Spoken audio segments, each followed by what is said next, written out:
Good evening. It is Thursday, January 17th, 2019. We have quite a full agenda, so we'll get right to work. Any disclosure of conflict of interest? Seeing none. Any disclosure of new business? Matters arising from the minutes?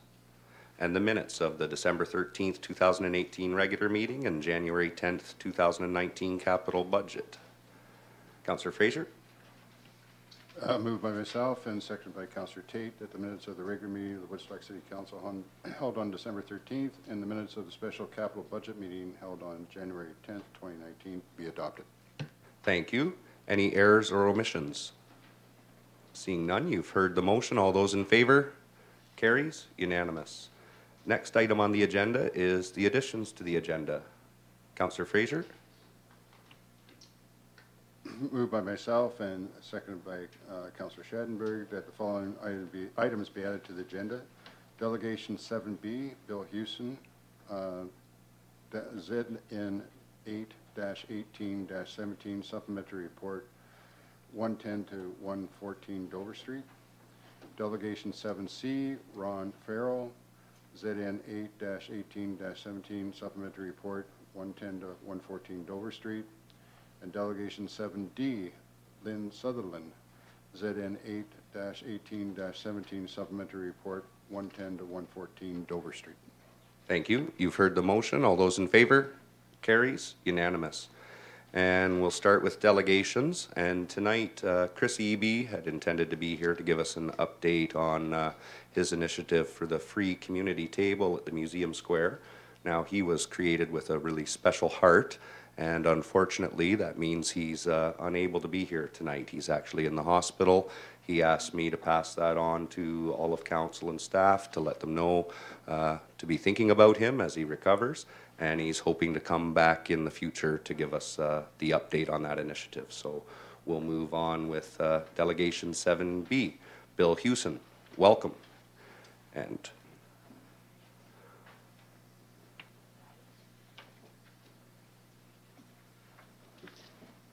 Good evening, ladies and gentlemen. My name is Bill Houston. Before I start, I need to apologize. I've spoken to lots of juries, judges, and municipal council, and I always in the past ad-libbed and spoke without reading the material. But I'm older now and more incompetent, with much less time in public speaking, and I thought it best that I write out and read it to you. From what I have just said, you can gather that I'm a retired Woodstock lawyer, but come here not as a paid lawyer, but as a very good friend of the applicant's father, Alex Sutherland, now deceased. We both were on a number of Woodstock city councils together. We holidayed together at a cottage together, boated together, and the most fun socialized together after council meetings. It was not just Alex and I, but there are a few other city councils there as well. And on all city council that I was on, the members were very close friends. Till about 6 months ago, I owned 36 rental units in Woodstock, but I am 80 years of age and just sold 17 condo townhouses that I'd owned for over 40 years. But the buyer from me did not just rent them out as I did, but he kicked everybody out there and is going to sell them each separately. Many of the people that were being kicked out phoned me to see if I could get them another rental place, being they were having difficulty getting another rental place in Woodstock. My wife and I also own one half of a 19-unit apartment building. I used to advertise the vacancies in the shopping news and the Woodstock Sentinel, but I no longer do that, as the people are knocking on the door of the superintendent to try to get a place to rent. In other words, the vacancy rate in Woodstock is in bad shape. Namely, there are a few vacant rental places in Woodstock at a reasonable price. And thus the Woodstock City Council would be doing some Canadian citizens a favor if they let the Sutherland applicants build the rental units that they are proposing near their own Sutherland homes. You might learn that some people are opposed to what the Sutherlands are proposing, but the Sutherlands are also neighbors, as they own 3 homes on South Street, very, very close to the subject property. If they thought what they were doing would depreciate their own homes, they wouldn't do it. And what they are proposing is to knock down 2 old buildings, with the one being decrepit and an eyesore, plus Sheila Sutherland tells me that it is a mess inside, and replacing same with 5 brand new modern units, plus the amount of the land that they have was big enough for a 6-unit apartment building, but it is only 5 nice modern townhouses units that they are proposing. I am reading a book now, and it describes a municipality in the USA where the owners have just left their very old buildings with gigantic mortgages and let the municipalities take them over for tax reasons, tax arrears. Detroit, if I remember correctly, was not the same but similar. Replacing old with new is good for a city. My understanding is Mr. Farrell is worried about low rentals, but I know what is going to cost the Sutherlands to put up 5 townhouses. Namely, it will cost a lot of money, i.e., they are not going to be low rentals. Ask yourself, what low rental has an attached garage? And your answer will probably be no low rental has an attached garage. I omitted the issue of parking on the street from my typewritten submission that you councilors have. On Monday of this week, a gentleman was at the meeting here, and he said that he objected to the 5 units as he said there would be more parking on the street. But if you look at the report from the Woodstock Planning Department, both the written part of the report and the diagram attached to the report shows an attached garage to each of the 5 units that the Sutherlands are proposing. I drove up and down Dover Street, and there were very, very few homes with garages. Namely, the people who live in these units, in all probability, will not be parking on the street. Just as important as the 5 garages are the 5 driveways leading to the 5 garages. Sheila Sutherland, who is here tonight, tells me that there is very easily room for 2 vehicles on each of the 5 driveways. That means that there is room for a total of 15 vehicles in the 5 garages and 5 driveways. That should stop any objection about parking on the street. I went even farther. I also double-checked what Sheila told me using the diagram done by Tom Brooks of the surveyor's firm that is doing the Woodstock planning report, and it is in the Woodstock planning report. And I think that I'm correct, and I double-checked using the surveyor scale, and it looks like those driveways are gigantically long, which means that a car in the garage can come out of the garage and drive on the grass and pass the other parked cars. And even if I am wrong about the length and driving on the grass, there is still room for 15 vehicles. Thank you for your attention, and if you have any questions, I'd be pleased to answer them. Thank you. Questions of council? Seeing none, thank you you very again. much. Our next delegation is Ron Farrell. Welcome.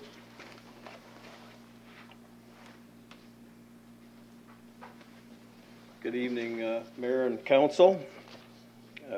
My name is Ron Farrell. My wife and I reside at 96 Dover Street, adjacent to the property in question. We have concerns over putting a high-density R3 zone in the middle of a mature R1 single-family area. There's no other townhouses in the area, and we are not the only ones that have concerns. There was supposed to be a map that I presented on Thursday, or Monday.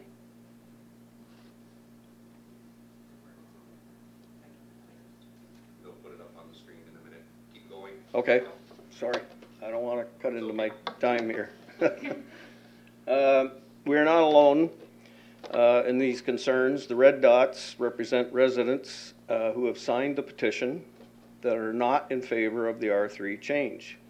And if there are no red dots on the residences, that simply means we did not knock on their doors. The planning department says this change would not overstress the city's existing infrastructure. That was one of our concerns. And they say, our concern was it would, and they say it won't. And so for this, we take them at their word. That came up on Monday night. The planning department says parking and traffic is not a problem. On this point, we beg to differ. They don't drive down the street every day. Dover Street is not Devonshire Ave. Dover Street North is extremely narrow, no sidewalk on the east side, no boulevard on the west. This already presents challenges with traffic and on-street parking. Some days you have trouble getting down the street or out of your driveway. And it was pointed out on Monday that people backing out of driveways, there's going to be a lot more of them with this development. And that also presents problems. Emergency vehicle access is a serious concern. This amendment would bring a potential of 10 residential vehicles plus their visitors to compound the existing problems. Your file is up here, I can bring it up. Down there. There we go. There's the red dots I was referring to around the subject property. These people signed a petition saying they're not in favor of an R3. I lost my spot here. Yeah,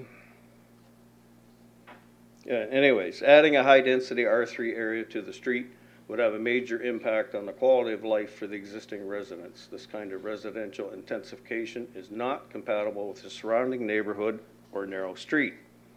Apparently, the planning department will be addressing one of our concerns about the loss of trees, one of which is over 100 years old. Apparently, they're going to address this with the Parks Department, and for that, we thank them. Someone spoke at the planning meeting, and again tonight, about the deplorable shape of the inside of one of the houses is in. Perhaps if the applicants fixed it up when they bought it, it wouldn't be in this condition now. This is the type of situation we're trying to avoid. A 5-unit R3 is only going to increase the chances of a repeat recurrence. Excuse me. The applicant has not addressed the quality of build, and we understand from the planning department office that these units are to be affordable housing rentals, which are not compatible with the surrounding neighborhood, and as such, would require the future caretaker's contact information be posted for the neighbors, many of which who've had to call the police or bylaw numerous times since they became rental properties. Our concerns over the R3 designation becoming a much larger development. Planning department says the bylaw will limit them to 5 street-facing units. The plan shows retention of an existing driveway allowing access to the rear.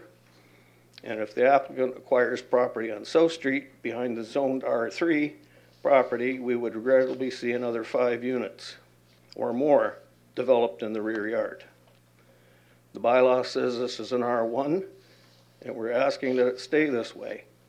But if council wishes to fill in this property, then only allow an R2 designation. The planning department states this particular R3 application does not meet the minimum density requirements, but says it will meet it elsewhere in the surrounding R1 area. The where and how are not explained. The other point, this application means 5 families that much closer with increased noise and lack of privacy. Should this or any other zone change go through, we requested that a maximum height solid wooden fence the length of the property at the applicant's expense. Sometime after we emailed the planning office our concerns on the original application, a letter showed up in our mailbox from the applicant stating he would be home at Christmas and he would come around and introduce himself to discuss specifications for a fence. He didn't show up, and there's been no contact from any of the applicants before or after.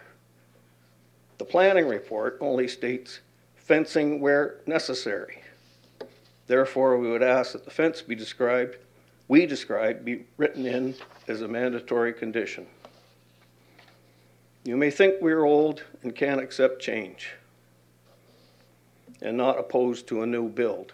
We are not opposed to a new build, provided it is done right to suit the character of the street and the neighborhood. We appreciate the applicant's desire to invest and realize there must be a return on investment. We also respect the city's desire to increase their tax base and affordable housing units. We would like all parties involved to take a step back and consider this. What is wrong with rezoning as an R2 with 2 duplexes? The R2 zoning would mean less vehicles going up and down the narrow street, buildings that suit the character of the street and neighborhood, less noise, less impact on their daily lives, and some assurance that the development won't turn out to be something much larger, as well as some protection on our investment as an R1 neighborhood. We thank you for your consideration. Ron and Judy Farrell. And Thank if there's you. any questions? Questions of council? Seeing none, thank you very much. Our next delegation is Lynn Sutherland. Welcome. Thank you. Councillors and Mayor. The purpose of our proposal is to invest in Woodstock. We'd like to create more value in our property. I'm one of the owners, a very small owner. My brother Barry is the principal owner on the property. In our original proposal, we asked for permission to create 6 townhouses that would meet the minimum requirement of 2 parking spaces per unit. After the first planning meeting in November, several objections were raised by some neighbors, particularly to do with parking, snow removal, trees, side setbacks, and quality. We listened, and we have made what we believe are significant compromises. Less units and more parking. We have reduced our plan from 6 to 5 townhouses and lengthened the driveways to accommodate 2 cars on the driveways, plus an additional space inside the garage of each unit. This provides 3 parking spaces each, so there will be no need to park on the street. This compromise exceeds the standards requested by the city. Fewer units also means the buildings will now be 3 meters from the property line and no adjustments needed. Trees, an arborist report will be completed and complied with. Snow removal. We do not think snow removal will be a factor because we believe it is the tenant's obligation to pile snow from their driveways and sidewalks along the sides of the property, as everyone in Woodstock has to, not in the street, but according to the city bylaws, and it can also be specified in our landlord-tenant agreement. Compromise. We believe that everyone must give a little in compromise, and we believe we have done so in good faith, effectively reducing our return on investment and reducing the income to the city. Quality. We are hoping that creating better accommodation for young families and retirees in this neighborhood is something the city can support. There's no intention to build low-value, low-rental homes here. Our plan is to build high-quality, beautiful homes in which young families or retirees would be proud to live. And just to clarify, these were rental properties when they were purchased, and the same people have been in there that were in for quite some time. Support. The City of Woodstock planning staff have reviewed our proposal and support the project. A grading and servicing plan will be required and adhered to so that other properties will not be negatively impacted. Thank you. Thank you. Questions of council? Seeing none. Thank you. So we will deal with that right next under consideration of planning reports. So a motion to get it on the floor. Councillor Tate? I'll move that Woodstock City Council approve the application for lands described as Lot 11 and Part Lot 12, Plan 213 in the City of Woodstock to rezone the subject lands from Residential Zone 1 to Special Residential Zone 3 to permit 5 street-fronting townhouses dwelling as well as a minimum front yardage depth of 7.5 meters and maximum depth of 9.5 meters.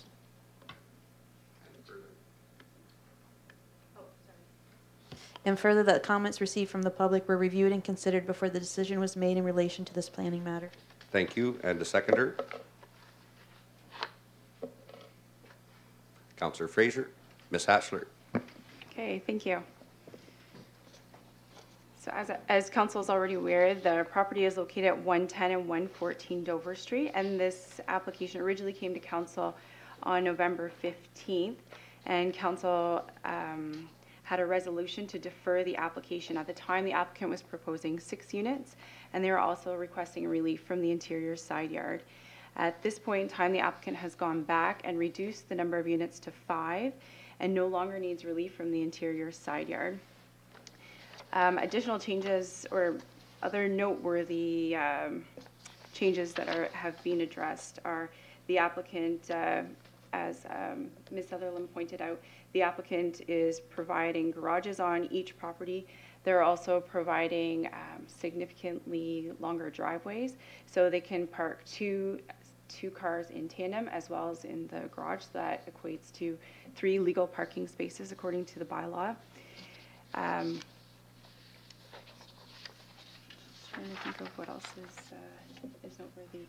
And they're now providing 3 meters on either side. I believe Mr. Farrell indicated that there's an existing driveway and that would be kept, but to my knowledge, that's not the plan. And staff are proposing that council approve a bylaw to ensure that this application goes through site plan approval. Right now, the way the site plan approval bylaw is written is that street fronting towns do not need to go through site plan approval, but in this case, we believe that because it's a sensitive development and neighbors have concerns, we would recommend that it go through site plan approval. In that case, we'll be looking at issues such as snow storage, parking, grading, drainage. I know some neighbors raised concerns about grading and drainage on Monday night, and we feel that we can address that through the site plan approval process. We're also satisfied that the applicant's providing significant setbacks from all the neighboring properties, and therefore will not be affecting their outdoor amenity space or their private space. And we also feel that we can put provisions in for fencing through site plan control bylaw. We're supportive of the application, and as Mr. Farrell pointed out, yes, the planning report indicates that now the proposal is slightly below what the low density residential policies require. However, we're supportive of the application because it's still an improvement of what's currently there from an intensification or from a density perspective. We feel that it's a good form of infill housing. It promotes intensification. It provides a mix of housing types. And overall, we're supportive of the application and we would recommend approval for it. Thank you. Questions of council? Councillor Lauder. Thank you. Through the mayor to Ms. Hanschler. They mentioned that they're worried about someone building in the back.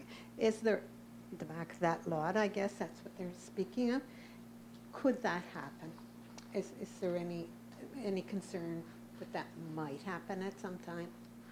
Through the mayor to Councillor Lauder, we have written the bylaw, so that has a maximum of 5 units on it right now. So if at any point in time the applicant was proposing to put additional units in the back of the parcel, then it would be subject to another public process and there would be given notice. So I can't comment on whether more units could be accommodated back there, but I can say that it would go through a public process at that point in time. Thank you. Further questions of council? Seeing none, you've heard the motion. All those in favor? And opposed? And motion carries. Thank you. And our next item on the agenda is the application for zone change at Commerce Way and Baird's Lane. And do I have a mover?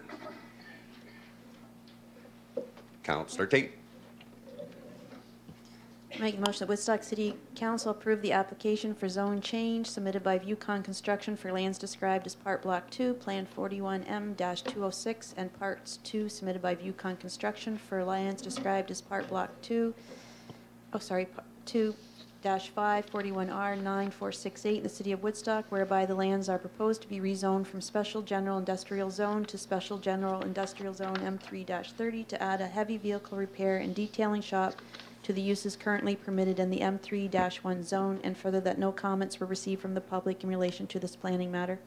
Thank you. And the seconder, Councillor Accioni. Ms. Hassler.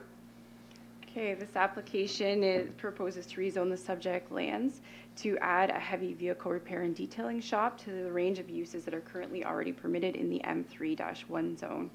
I should note that upon further review of the application, staff noted that the front yard is measured from Commerce Way, and the minimum requirement is 45 meters. However, upon our review, we feel that the frontage is 43 meters. Is actually around 43 meters. We're not exactly sure because we haven't seen a survey yet. However, we would recommend that this be captured in the site-specific zoning bylaw to allow for the applicant to reduce the frontage to 43 meters. And we don't feel that further circulation is required because the application is the same as what was originally proposed. And we also feel that the request would be minor. The application was circulated to a number of agencies that would have had an interest in the application, and we noted that the Upper Thames River Conservation Authority this site is in the regulation limits for the Upper Thames, and they indicated that a permit would be required. However, they had no concerns with the proposal. And with respect to the public consultation, there were no concerns raised there as well. Staff are supportive of the application as the proposed use is appropriate and maintains the intent and purpose of the official plan. In addition to permitting traditional industrial uses within this area, the policies also permit a limited amount of service commercial type uses, such as repair garages. And they can also provide services to the broader public in addition to the surrounding industrial area. It's also the opinion that planning staff that the proposed use is similar in nature to types of industrial development already in Commerce Way. The characteristics of the use being to service and detail heavy trucks and other large vehicles is a use that's considered to be appropriate in an industrial setting. And this site that's zoned M3-22 actually has almost an identical use on it, which Council approved in 2016. In light of the foregoing, staff are of the opinion that this application can be supported. Thank you. Questions of council? Seeing none, you've heard the motion. All those in favor? Carries. Unanimous. Thank you. Next item on the agenda is consideration of correspondence, and we have one from Councillor Lauder regarding the voters list for the municipal governments. Councillor Lauder. Thank you. Whereas concern over the quality, I'll move that. Whereas concern over the quality of the municipal voters list is not a new phenomena, and whereas in 2012 the Association of Municipal Managers, Clerks and Treasurers of Ontario, AMCTO, published a voters list position paper, and since that time has been advocating for transformational changes to the way the Ontario creates and maintains the voters list for municipal elections. And whereas the preliminary list of electors which forms the voters list in Ontario is supplied by data from the Municipal Property Assessment Corporation, MPAC. And whereas despite the incremental changes made by MPAC has limited ability to fix the currency and accuracy issues that impairs the current process and the voters list, and continues to be flawed with data inaccuracies and outdated information. And whereas a transformational solution to the way that the voters list is created and managed is required. Now therefore be it resolved that Woodstock City Council supports the resolution circulated by the town of Kearney and supports the need to identify ways to create and maintain a more accurate voters list for municipal elections. And further, that this resolution be circulated to the Ministry of Municipal Affairs, Minister of Finance, and Oxford MPP Ernie Hardeman. Thank you. Seconded by Councillor Accioni. Discussion. Councillor Lauder. I put this forward because over the years I've heard of the problems that happens with our voters list, and I did speak to our clerk, and I'll ask through the mayor to our clerk to speak to this resolution. Thank you, Your Worship, and thank you, Councillor Lauder. As Councillor Lauder mentioned in the resolution, this resolution was brought forward by the town of Kearney but this topic has certainly been a popular discussion amongst municipal clerks across the province. So both election administrators, such as myself, but also voters, continue to be frustrated by the multiple and reoccurring inaccuracies on the municipal voters list, which in my opinion is one of the most fundamental ingredients of administering an election. So in speaking with my colleagues, the consensus seems to be that the quality of the voters list is actually getting worse rather than better. So for example, in Woodstock in 2018, 22% of the people who voted required some sort of update to their information on the list. So that could include something like an inaccurate address, but also just simply not being on the list at all. And that compares to 18% of people who voted in 2014.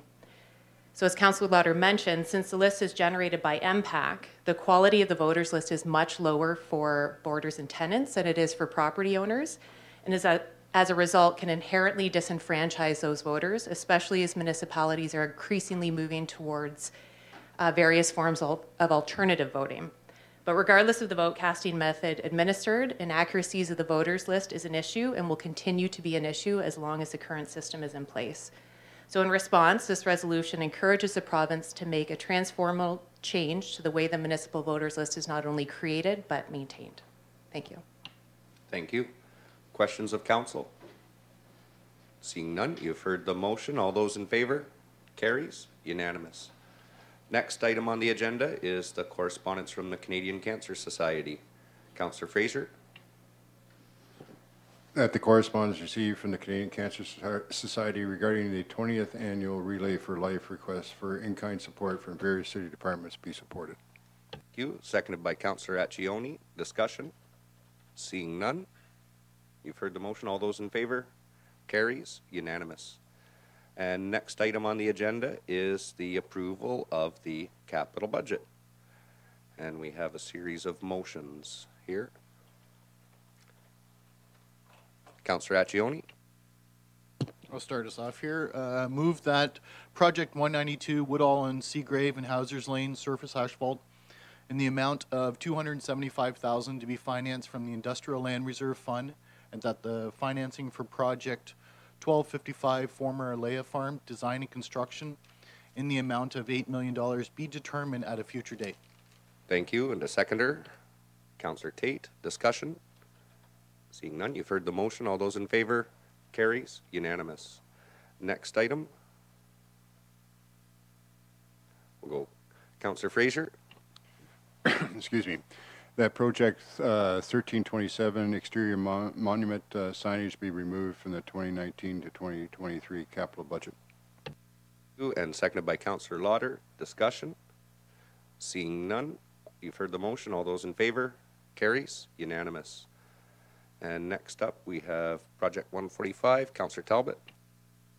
I'll move that Project 145 bridge rehabilitation and inspections be increased to $300,000 for 2019, with financing of $89,000 from capital out of revenue and $211,000 from the Ontario Bridge and Infrastructure Grant. PIF. Thank you. And a seconder, Councillor Tate. Discussion? Seeing none, you've heard the motion. All those in favor? Carries. Unanimous. And next up, we have Councillor Lauder.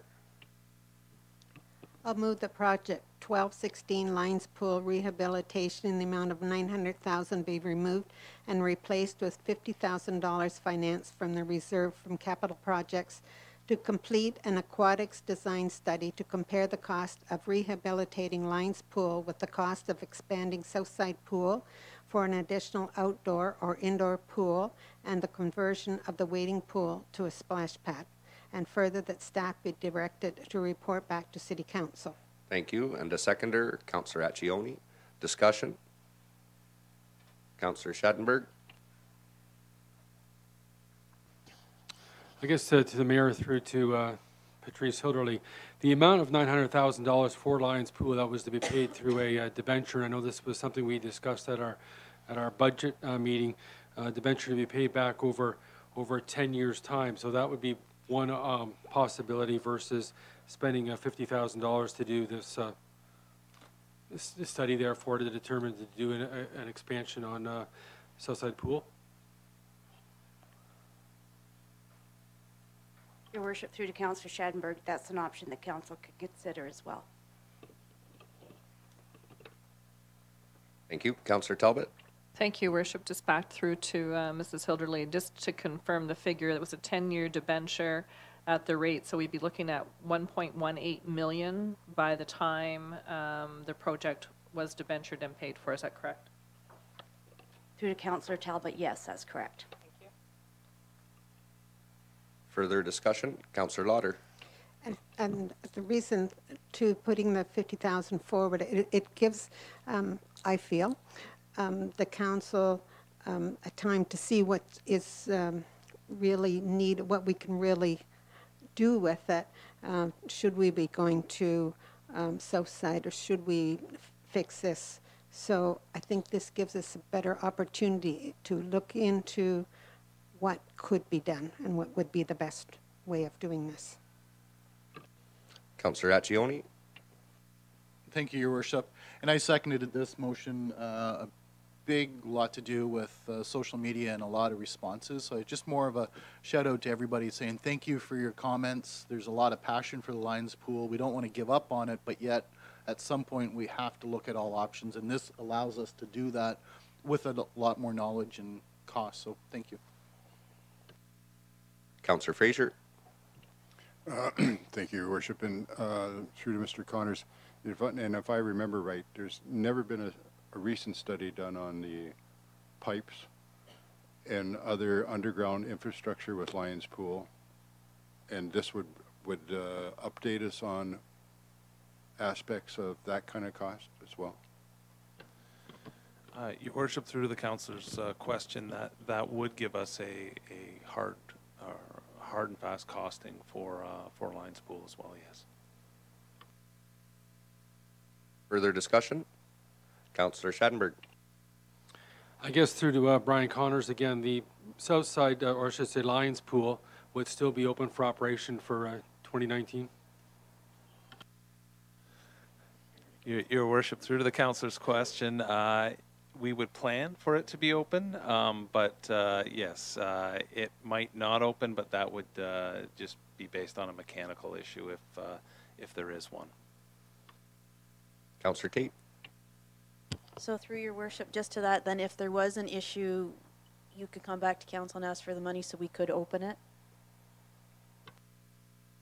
Your Worship, through to the councillor's question, yes, that would depend on the size of the problem. The last critical problem that we had was about 5 years ago when it was the liner, and we were able to ask for some emergency money to hold us through, and council passed that. Councillor Talbot?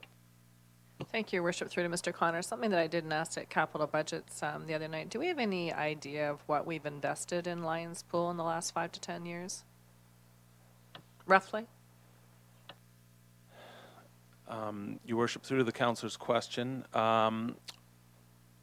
last 5 to 10 years, other than the liner, it hasn't been a great deal of money. The only other pieces that we've had is a pump and a heater, but a lot of the major work that's needed we have not touched because we knew it needed a complete overhaul. So other than the liner patchwork that we did, it's been fairly minimal. Thank you. Further discussion? Seeing none, you've heard the motion. All those in favor? Carries. Unanimous. And next item on the agenda, Councillor Lauder. I'll move that project 1326 exterior detached 2-vehicle garage for the storage be removed from the 2019-2023 capital budget. This is on the police budget. Thank you. And seconded by Councillor Accioni. Discussion? Seeing none, you've heard the motion. All those in favor? Carries. Unanimous. Next item on the agenda is Councillor Lauder. I'll move that project 1280 training maze be removed from the 2019 to 2023 capital budget. This is at the fire department. Thank you. And a seconder, Councillor Tate. Discussion? Seeing none, you've heard the motion. All those in favor?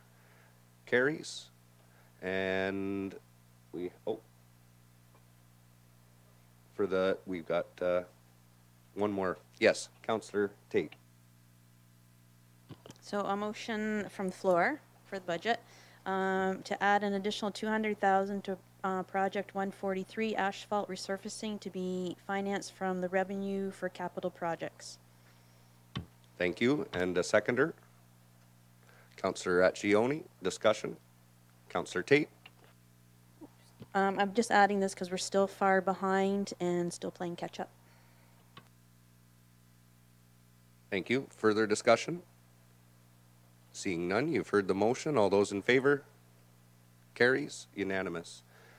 And any other motions from the floor on the capital budget? Additions, deletions, change in financing? Seeing none, looking for someone to move the final approval. Councillor Talbot. I'll move that Woodstock City Council approve the 2019-2023 Capital Budget Core Program as amended, and the Director of Administrative Services is directed to prepare the necessary bylaw for Council's consideration.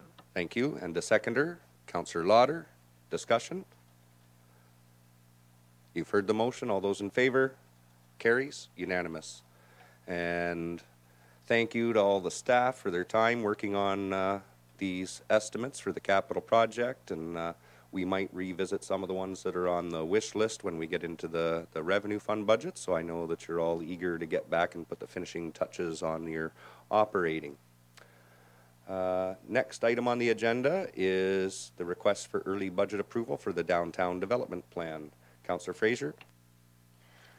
That Woodstock City Council approve $100,000 in the 2019 budget for consultation fees associated with the downtown development plan, and that the funds be taken from the tax stabilization reserve fund. Thank you. And a seconder, Councillor Tate. Discussion? Seeing none, you've heard the motion. All those in favor? Carries. Unanimous.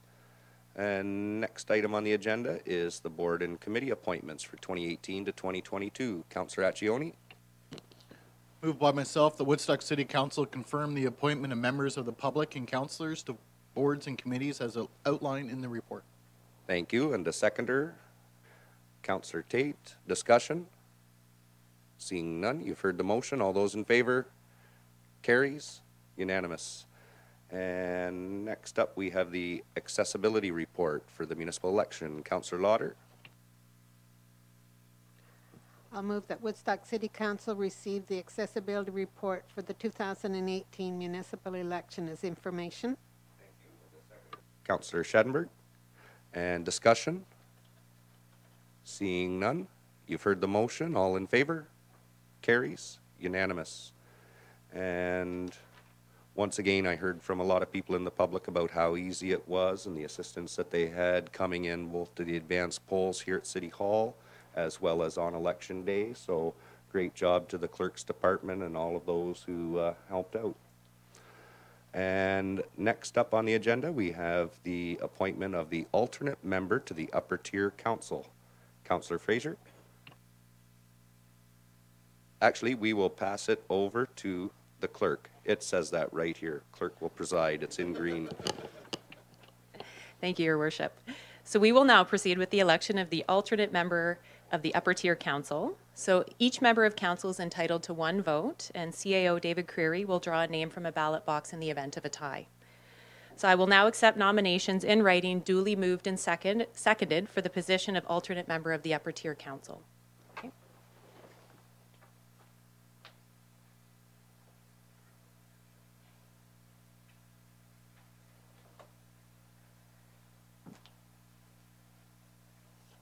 Are there any further nominations? Okay, so Councillor Lauder has been nominated. Councillor Lauder, do you accept the nomination?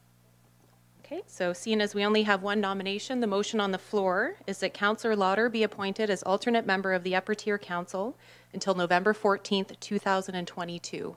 All those in favor? Motion carries. Thank you. Thank you. And next item on the agenda is the cannabis retail store opt-in. Looking for a mover. Councillor Accioni. moved by myself that Woodstock City Council direct staff to advise the Alcohol and Gaming Commission of Ontario that retail cannabis storefronts are permitted to operate within the city of Woodstock. And further, that staff be delegated the authority to provide comments to the Alcohol and Gaming Commission of Ontario with respect to any store license application, and that the necessary bylaw be read, and that Council Policy GA017 delegation of powers and duties be updated accordingly. Thank you. And a seconder? Councillor Fraser. Discussion?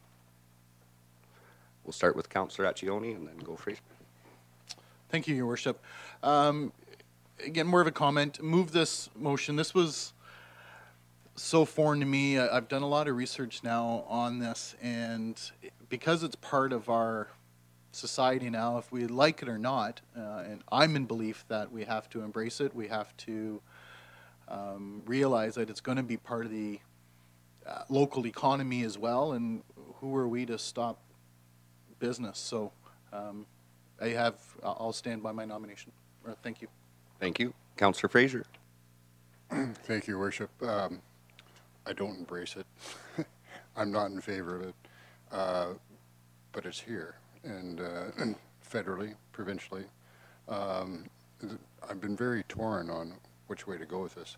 Fortunately, I received some clarification from the clerk tonight, which was helpful, because one of my concerns is that a cannabis store on Dundas Street in the downtown core.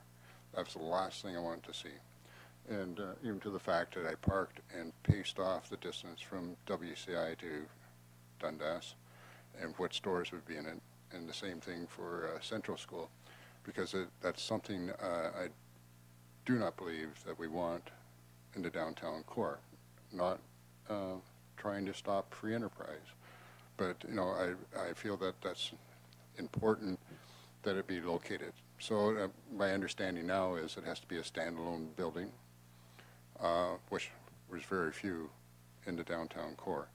And so free enterprise is free enterprise. I do not agree with the sale of marijuana, but you can buy it online. You can get it shipped any place. You can drive next door. You can drive just about any place. And if you know the right people, we can walk down the street and buy it right now. But it's, at least the government supposedly will keep controls on it and keep it out of the other stuff from moving in with it. But very torn, not too sure what to do, but we got to make a decision. Thank you. Councillor Tate. I'll be voting against the motion. Never been supportive of it, never going to be supportive of it. Doesn't matter to me whether it's legal or not now. I've seen the effects, and I don't want it in my city. I know they can get it anywhere, so go get it somewhere else. I don't want them. I know we would lose out on tax money and that revenue, but not interested in it. Thank you. Further discussion? Seeing none, you've heard the motion. All those in favor? And those opposed? And motion carries. And next item on the agenda is the establishment of a boundary adjustment committee. Councillor Fraser. That Woodstock City Council authorize the mayor to invite the Council of Township of Southwest Oxford and the Township of East Lower Tavistock to enter into boundary adjustment discussions for residential growth purposes, and further that Council establish a boundary adjustment negotiation committee comprised of 3 members of Council, including Mayor Birch, Councillor Lauder, and Councillor Accioni. Thank you. And a seconder, Councillor Schattenberg. And discussion? Seeing none, you've heard the motion. All those in favor? Carries. Unanimous. And we have no notices of motion, so next up is bylaws. Councillor Fraser. Moved by myself and seconded by Councillor Tate that the following bylaws be given first and second reading. 9263-19, a bylaw to amend zoning bylaw number 8626-10 as amended ZN 8-18-18 Devonshire Ave. 9264-19, a bylaw to amend zoning bylaw number 8626-10 as amended by ZN 8-1817 Dover Street. 9265-19, a bylaw to amend zoning bylaw number 862610-10 as amended, ZN 8-18-17 SPC Dover Street. 9266-19, a bylaw to amend zoning bylaw number 8626-10 as amended, ZN 8-18-19 Commerce Way, Beards Lane. Thank you. You've heard the motion. Any discussion? Seeing none, all those in favor? Carries. Unanimous. Councillor Fraser? Moved by myself and seconded by Councillor Tate that the following bylaws be given third and final reading. 9263-19, a bylaw to amend zoning bylaw number 8626-10 as amended, ZN 8-18-18 Devonshire Ave. 9264-19, a bylaw to amend zoning bylaw number 8626-10 as amended, ZN 8-18-17 Dover Street. 9265-19, a bylaw to amend zoning bylaw number 8626-10 as amended, ZN 8-18-17 SPC Dover Street. 9266-19, a bylaw to amend zoning bylaw number 8626-10 as amended, ZN 8-18-19 Commerce Way, Beards Lane. Thank you. You've heard the motion. All those in favor? Carries. Unanimous. And tonight, we will start with Councillor Accioni. Thank you, Your Worship. Let me just start off by, again, just saying a big thank you to everybody out on social media. I know it can go both ways, but I really do appreciate how, lack of a better word, civil everything went. Sometimes it's always worrisome, so when I do post a question, I do appreciate your input. So I just want everybody to know that. Friday, so tomorrow night, of course, handbags for hospice. My wife is quite excited. It's good luck to everybody, and spend lots of money. It goes to for the Secure House, great cause, of course. The complex and the arenas have lots of free public skating. Just want to remind everybody, get out there. Make sure you go to your What's on Woodstock magazine. Everything is listed, all the dates and times and who they're sponsored by. I want to say a big thank you to everybody that is sponsoring those skates to make them free, of course. Tickets go on sale January 22nd for the 15th annual Woodstock Day at the Rogers Center. Of course, this year is Saturday, April 27th. So get your tickets early. They do sell out quick, and hopefully we'll see you there. Family Day is coming up quick, February 18th. Again, go to your What's on Woodstock magazine for lots of things going on here in the city. Some weather's coming. Please be careful, drive safe, and we'll see you soon. Thanks, everybody. Thank you. Councillor Lauder. Thank you. Yes, on February 18th, at the museum, they're having their grand opening of their new permanent gallery, and everything is free there. To attend that. And if you haven't been to the art gallery to see the Warner Brother exhibition, it was extended to January the 26th, so you have time to get there. It's a very exciting exhibition, and so do drop in if you can. And thank you. Thank you. Councillor Talbot. Pass. Councillor Fraser. I was going to pass, but, you know, it's a little early, but it was, I'm proud of the fact that council is supporting Relay for Life again. This money goes towards cancer research, and right now, that's important to me and my family. Thank you. Councillor Schattenberg. One event I've been involved with since 1996 continues on Saturday, February the 9th, and that's the annual Woodstock Sports Wall of Fame ceremony. This year to be at Golf Hall. Of course, that's at the Woodstock District Community Complex. Reception or doors open around 1:30. The ceremony is basically at 2 p.m. And actually, the public is invited to the event. To be inducted this year are Seth Yates and Mary Thompson as athletes. Builder of sport is Terry Brett, well known in Woodstock as sort of the founder of the Woodstock Stallions men's soccer program. Historic is Lloyd Tucker, used to own a Woodstock golf course up on the top of 6th Ave in Woodstock. Of course, all the streets in that neighborhood are now named after golf courses because there used to be a 9-hole course up there. So Lloyd Tucker's deceased, but he's going to be inducted. And a baseball team from 2003, Wranglers minor Pee Wee baseball team. Always nice to get an old baseball team together, kind of a nice reunion for them. So that's Saturday, February the 9th, 1:30 in the afternoon, Woodstock Sports Wall of Fame ceremony at Golf Hall. Thanks. Thank you. Councillor Tate. Yeah, I just want to thank all of city staff and the department heads for the work on the capital budget. Went very smoothly. Thank you very much. They always keep everything in line. And also, I'm glad everybody was short and sweet because today is Councillor Fraser's daughter's 16th birthday. And I said last night, hopefully we're out in an hour and he can get home and see her. So happy birthday to her. Thank you, and I'll be very brief. So we have coming up on Saturday the 26th, the Alzheimer's Society Walk at the complex. Over the last couple of weeks, and again over the following week, we have all of our regular committees meeting again for the first time with new members appointed. I've been able to make it out to a few of those meetings already, and it's great to see the active participation from community members here. It's what truly makes us the friendly city. So for those of you that are listening to this at home, that are sitting on one of those committees, don't be shy in bringing your recommendations forward. And I'd ask for a motion to adjourn. Councillor Fraser and a seconder, Councillor Schattenberg. All those in favor? We are adjourned. Thank you.